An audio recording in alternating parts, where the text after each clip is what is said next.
तो गाइस कैसे हैं आप सब लोग। लेवल अप टू सर्वाइव के एपिसोड 22 के साथ हाजिर हो। तो लास्ट एपिसोड के एंड पे हमने देखा था ज़ीली को एक अंडे के अंदर से एक छोटी बच्ची मिलती है और उस बच्चे को नाखुश करने की वजह से वो 30 मिनट की सजा भी भुगत कर वापिस आ जाता है। उसी वक्त सैली बाहर से अंदर आती है। वो अंदर की तरफ देखती है तो ली के हाथ में छोटी बच्ची होती है। वो उसे देखकर बहुत ज्यादा खुश हो जाती है और कहती है, वाओ ली, तुम इस बच्ची को कहाँ से लेकर आए हो, मुझे बच्चे बहुत ज्यादा पसंद है। ली उसे कहता है, ये अंडे के अंदर से निकली है। सैली उसे कहती है, मेरे साथ मजाक मत करो, एक बच्ची एक अंडे के अंदर से कैसे निकल सकती है। ली उसे कहता है, इस बारे में तो मुझे भी नहीं पता कि ये अंडे के अंदर से कैसे निकली है, लेकिन ये अंडे के अंदर से ही निकली है। ग्रैंडमा और बो बहन भी अंदर आ जाते हैं। ग्रैंडमा उसे कहते हैं, सैली तुमने इतना शोर क्यों मचा रखा है, बाहर तक तुम्हारी आवाजें आ रही हैं, आज यहाँ पर ऐसा क्या देख लिया है। वो दोनों भी अंदर आकर जब उस बच्ची को देखते हैं वो बहुत ज्यादा हैरान हो जाते हैं। सैली उनसे कहती है, ग्रैंडमा ज़ीली को यहाँ पर एक बच्ची मिली है, वो इसे कहीं से उठाकर लाया है, इस बच्ची की तरफ देखे तो सही, ये कितनी ज्यादा क्यूट है। ग्रैंडमा और बो बहन भी दोनों आगे बढ़ते हैं और कहते हैं, हाँ ये बच्ची तो काफी ज्यादा क्यूट है। बो बहन ली से कहता है, जब थोड़ी देर पहले मैं तुम्हें खाना देने के लिए आया था तब तो ये बच्ची यहाँ पर नहीं थी, अब ये बच्चा अचानक से यहाँ पर कहाँ से आ गया। लियो से कहता है, थोड़ी देर पहले जब तुम यहाँ पर आए थे तुम्हारी डरावनी शक्ल देखकर ये बेड के नीचे छुप गई थी। जबकि ली सोच रहा होता है, अब मैं इस सारी सिचुएशन को इनके सामने कैसे एक्सप्लेन करूंगा, अगर मैं इन्हें अपने सिस्टम के बारे में बताने लग जाऊँ तो इनमें से किसी को भी इस बारे में समझ नहीं आएगी कि मैं यहाँ पर इनसे क्या कह रहा हूँ। मुझे लगता है कि मुझे बस इनको ऐसे ही कहना चाहिए कि इसे बीस्टमैन केव से बचा कर लाया हूँ। ग्रैंडमा सैली और बो बहन से कहते हैं, अब जबकि ली अभी अभी उठा है तो तुम्हें यहाँ पर ज्यादा शोर नहीं मचाना चाहिए, चलो जल्दी से तुम दोनों बाहर चली जाओ। सैली से वो कहते हैं, जाकर खाना तैयार करो, हम लोग बाद में इससे बात कर लेंगे। तो सैली उस बच्ची को वहीं पर नीचे उतार देती है और उसे कहती है, तुम्हें यहाँ पर अच्छे से रहना होगा, तुम्हारी बड़ी बहन जल्दी वापस आएगी तुम्हारे लिए अच्छा सा खाना बनाकर। जबकि वो छोटी बच्ची भी आगे से काफी खुश हो जाती है। इस सैली और बो बहन बाहर चले जाते हैं। बाहर जाते हुए बो बहन सैली से कहता है, तुमने इस बारे में क्या सोचा है, मेरी गर्लफ्रेंड बनने के बारे में। सैली उसे कहती है, मैंने इस बारे में सोचना क्या है, मैंने इस बारे में कुछ भी नहीं सोचा। नेक्स्ट सीन फिर से अंदर का दिखाया जाता है। वो छोटी बच्ची भी ली के बाजू को खींचते हुए उससे कहती है, डाडा जालूगा। हाथी वो इशारा कर रही होती है कि मुझे भूख लगी है। ली उसे कहता है, अच्छा ठीक है, मुझे लगता है कि तुम्हें भूख लगी है, थोड़ी देर में तुम्हारी सिस्टर खाना बनाकर ले आती है, उसके बाद तुम्हें अच्छा खाना खाने को मिलेगा, इसलिए थोड़ी देर के लिए तुम यहीं पर खेलो। और वो बच्ची वहीं पर खेलना शुरू कर देती है। ग्रैंडमा ली से कहते हैं, बच्चे प्लीज मुझे माफ कर देना। ज़ीली उनसे कहता है, लेकिन ग्रैंडपा आप मुझसे इस तरह माफी क्यों मांग रहे हैं, आखिर ऐसा क्या हो गया है।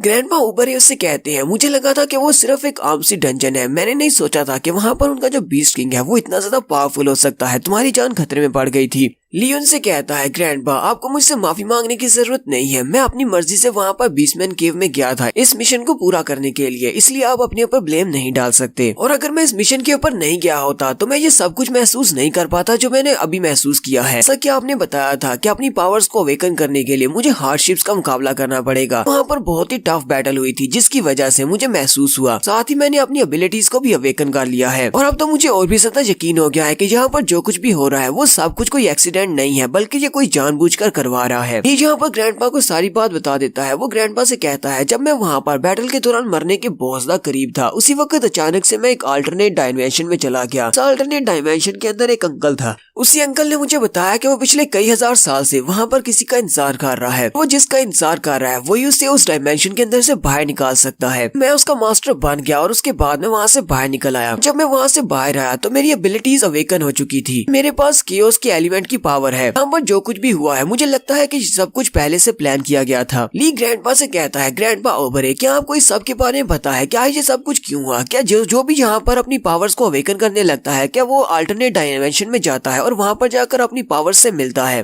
ग्रैंडपा ओबरे उसे कहते हैं, नहीं, यहाँ पर जिसने भी अपनी पावर्स को अवेकन किया है उनमें से कोई भी कभी किसी अल्टरनेट डायमेंशन में नहीं गया और ना ही किसी स्ट्रेंज मैन के साथ मिला है। ग्रैंडपा ली से कहते हैं, और तुमने यहाँ पर अपनी एबिलिटीज के बारे में बताया कि तुम्हारे पास केओस के एलिमेंट की पावर है, मैंने इसके बारे में एक किताब के अंदर पढ़ा है जो कि आज से 1000 साल पहले लिखी गई थी। इस किताब के अंदर क्योटिक ब्लड लाइन के बारे में कुछ लिखा गया है, लेकिन मैंने कभी भी किसी के पास क्योटिक ब्लड लाइन नहीं देखी। ली ग्रैंडपा से कहता है, ग्रैंडपा आखिर उस बुक में ऐसा क्या लिखा हुआ है, वो बुक क्या कहती है। मुझे लगता है कि उस बुक के अंदर जो कुछ लिखा हुआ है उससे पता चल सके कि मेरे यहाँ पर आने का मकसद क्या है। ग्रैंडपा उसे कहते हैं, तो उस बुक के अंदर लिखा हुआ है कि आज से तकरीबन 10,000 साल पहले बहुत ही इवल गार्ड था जिसका नाम मॉर्फियस था। मॉर्फियस अपने डीमन साथियों के साथ जहाँ पर स्मोल्डर लैंड पर आया, हमारी इस जगह पर, जहाँ पर इस कॉन्टिनेंट पे आकर उसने तबाही मचा दी। यहाँ पर आने के बाद उसने बहुत ज्यादा तबाही मचा दी, हर तरफ कियोस थी, हर तरफ इवल और बुराई फैली हुई थी, इंसानों को मारा जा रहा था। तभी इन सभी ने उन सारे इवल गॉड्स के खिलाफ जंग छेड़ शेयर थी। दोनों तरफ से फाइट शुरू हो गई, लेकिन गॉड मॉर्फियस और उसके सारे मॉन्स्टर्स वो बहुत ज्यादा पावरफुल थे और इंसानी हीरोज उनके सामने टिक नहीं पाए। वो एक एक करके मरते जा रहे थे, यहाँ तक कि सारे के सारे इंसान मरने वाले थे। उसी वक्त एक हीरो अपीयर हुआ। अब इंसानों को लगा कि अब उनके बचने की कोई उम्मीद नहीं है। उसी वक्त वहाँ पर एक हीरो की एंट्री हुई और उस हीरो का नाम हेसियोड था और उस हीरो के पास भी जो एलिमेंट की पावर थी वो केओस की पावर थी। इससे पहले किसी भी इंसान ने क्योटिक पावर लाइन को नहीं देखा था। किसी के पास भी इस तरह की एबिलिटीज नहीं थी। वो सिर्फ अकेला था जिसके पास क्योटिक पावर थी। हेसियोड ने मॉर्टल वर्ल्ड में आने के बाद यहाँ पर एक अपनी आर्मी बनाई, अपने साथ कई सारे हीरोज को लिया। हीरो की आर्मी के साथ काफी साल लगे। काफी सालों के बाद उसने मॉर्फियस को हरा दिया। उसने गॉड मॉर्फियस को हराने के बाद उसकी सोल को हेल टार्टरस में हमेशा के लिए बंद कर दिया। लेकिन उस बुक में ये भी लिखा हुआ है कि उसकी सोल को वहाँ पर ट्रैप करने की वजह से हेसियोड की सोल भी वहीं पर ट्रैप हो गई। अब उसकी सोल भी वहाँ पर ट्रैप है, वो भी वहाँ से आजाद नहीं हो सकता। ली ग्रैंडपा से कहता है, ग्रैंडपा तो अपनी अल्टरनेट डायमेंशन में मैं जिस बंदे से मिला हूँ कहीं वो हेसियोड तो नहीं। ग्रैंडपा से कहते हैं, अगर वाकई में तुम्हारे पास जो एलिमेंट की पावर है वो केओस के एलिमेंट की पावर है तो इसका मतलब हो सकता है कि तुम हेसियोड से ही मिले हो। सैली वहाँ पर आती है और उनसे कहती है, तुम दोनों किस बारे में बात कर रहे हो? खाना तैयार है, चलो जल्दी से आ जाओ। ग्रैंडपा से कहते हैं, ठीक है सैली, हम लोग आ रहे हैं, तुम जाकर खाना सर्व करो। ग्रैंडपा जाने से पहले ली से कहते हैं, ली तक हमें इस बात का सही से अंदाजा नहीं हो जाता कि यहाँ पर क्या चल रहा है और तुम्हारे पास कौन सी पावर्स हैं। नहीं चाहता कि तुम बाकी सभी को इस बारे में बताओ और ये भी बात बताना कि वहाँ पर बीस्टमैन केव में क्या हुआ था। ली ग्रैंडपा से कहता है, ठीक है ग्रैंडपा, मैं इस बारे में किसी को नहीं बताऊंगा। तो नेक्स्ट सीन उनके खाने के टेबल का दिखाया जाता है। खाने की टेबल पर बहुत सारी डिलीशियस डिशेस पड़ी होती हैं। खाना काफी ज्यादा अच्छा लग रहा होता है। वो सारा खाना देखने के बाद सैली से कहता है, सैली तुम तो बहुत ही अच्छी कुक हो, तुमने बहुत सारा खाना बनाया है। सैली उसे कहती है, मुझे इतनी अच्छी कुकिंग नहीं आती, ये तो मैंने नहीं बनाया बल्कि ये हमारे नए शेफ ने बनाया है, मैंने तो बस उसकी मदद की है। तो वहीं पर उनके शेफ की तरफ दिखाते हैं तो उनका शेफ चिडलर होता है। चिडलर वहाँ पर खाना बना रहा होता है। सैली से कहता है, मिस सैली आपका बहुत बहुत शुक्रिया जो आपने मेरी तारीफ की। ली उसे देखकर कहता है, ये कमीना चिडलर यहाँ पर क्या कर रहा है? चिडलर ली से कहता है, ब्रदर मैं तुम्हारे पीछे यहाँ पर नहीं आया बल्कि ग्रैंडपा ओबर है मुझे अपने साथ वापस लेकर आए हैं। साथ ही वो खाना लाकर उसके सामने रख देता है और कहता है, बिग ब्रो चलो जल्दी से यहाँ पर बैठ जाओ और खाना चेक करो, फिर मुझे बताना कि मेरी कुकिंग कैसी है। ग्रैंडपा ली से कहते हैं, हमें इस बारे में जरा भी नहीं पता कि लाटोनाया डेजर्ट में बाहर क्या है, क्योंकि बाहर की दुनिया के बारे में हमें ज्यादा नहीं पता, इसीलिए मैं इस मॉन्स्टर को अपने साथ ही ले आया हूँ कि ये काफी काम का है और इसे रास्ते के बारे में भी अच्छी तरह से पता है, ये हमारे काम आएगा। ली ग्रैंडपा से कहता है, ग्रैंडपा आप इसको तो अपने साथ ले आए, वहाँ पर 2 और लड़के भी थे, वो कहाँ पर हैं? वहाँ पर मेरे साथ मिलकर उस बीस्ट किंग के साथ फाइट कर रहे थे, वो काफी ज्यादा जख्मी थे। उसे कहती है, वो इस वक्त हमारे डेलिक के मेडिकल सेंटर में है, हमें परेशान होने की जरूरत नहीं है, यहाँ हमारे गाँव का सबसे बेस्ट मेडिकल सेंटर वही है। ग्रैंडपा ने उन दोनों को वहाँ पर भेज दिया है। खाना खाने के बाद हम लोग भी उनसे मिलने के लिए जाएंगे। फिर वो सभी लोग खाना खाना शुरू कर देते हैं। ली उसे कहता है, क्या तुम्हारी तरह बाकी के सभी बीस्टमैन भी अच्छा खाना बना लेते हैं? चिडलर उसे कहता है, नहीं मुझे कुकिंग का बहुत ज्यादा शौक है, इसी वजह से मैं अच्छा खाना बना सकता हूँ। ली उसे कहता है, चिडलर इस बच्ची के लिए दूध लेकर आओ क्योंकि ये खाना नहीं खा सकती। उसे कहता है, ठीक है मैं ले आता हूँ। यहीं पर क्लिफ के ऊपर हिक्स को भी दिखाया जाता है। हिक्स अपने लोगों के साथ वहीं पर क्लिफ के ऊपर खड़ा होकर इन सभी के घर की तरफ देख रहा होता है। तो इसका एक साथी आगे बढ़ता है और उसे कहता है, सर वो जो बाहर का एक लड़का है वो यहीं पर इनके घर में रह रहा है। हिक्स उनसे कहता है, चलो ठीक है इस मसले को जल्दी से यहाँ पर निपटाते हैं और उसके बाद वापस जाकर अपने लॉर्ड को इस बारे में बताते हैं कि यहाँ पर क्या हुआ है। तो यहीं से हमारा नेक्स्ट सीन एक नेदर वर्ल्ड का दिखाया जाता है, एक ऐसी जगह जो कि यहाँ पर इस मॉडल वर्ल्ड में नहीं है बल्कि आसमान में कहीं पर है। एक ड्रैगन उड़ता हुआ नेदर वर्ल्ड की तरफ जा रहा होता है। वो नेदर वर्ल्ड के एक कासल के ऊपर जाकर लैंड करता है। तो वहीं पर पहले से एक बंदा होता है जो कि एक गार्ड है जिसका नाम हेडिस है। वो ड्रैगन वहाँ पर लैंड करने के बाद उसे कहता है, गॉड हेडिस तुमने यहाँ पर मुझे क्यों बुलाया है? हेडिस उसे कहता है, ऑर्गलिस तो तुम फाइनली यहाँ पर वापस आ ही गए, मुझे तुमसे एक बहुत ही जरूरी काम करवाना है। मुझे अभी भी महसूस हो रहा है लाटोनाया डेजर्ट में जहाँ पर हमने बीस्ट किंग को लगाया था, बीस्ट किंग की पावर्स मुझे सेंस नहीं हो रही, लगता है कि उसकी पावर्स खत्म हो गई हैं, कि किसी ने उसको मार दिया होगा। ऑर्गलिस कहता है, ऐसा कैसे हो सकता है, सोनील तो काफी ज्यादा पावरफुल था,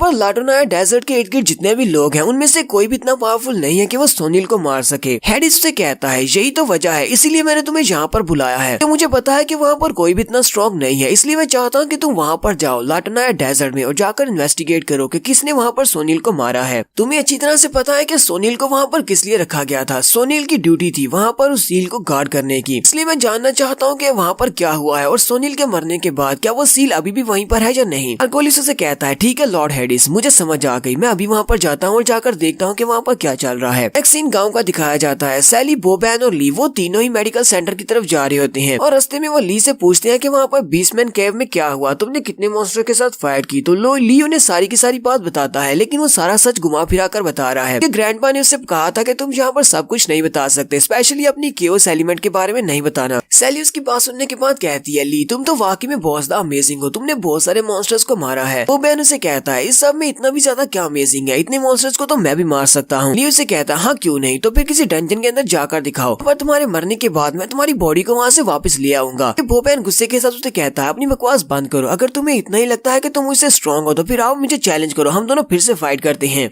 तो यहीं पर हम लोग अपनी एपिसोड 22 का एंड करेंगे। एपिसोड की एक्सप्लेनेशन अच्छी लगी हो तो कमेंट करके जरूर बताइएगा। चैनल को सब्सक्राइब कर दे, वीडियो को लाइक और शेयर कर दे। शुक्रिया।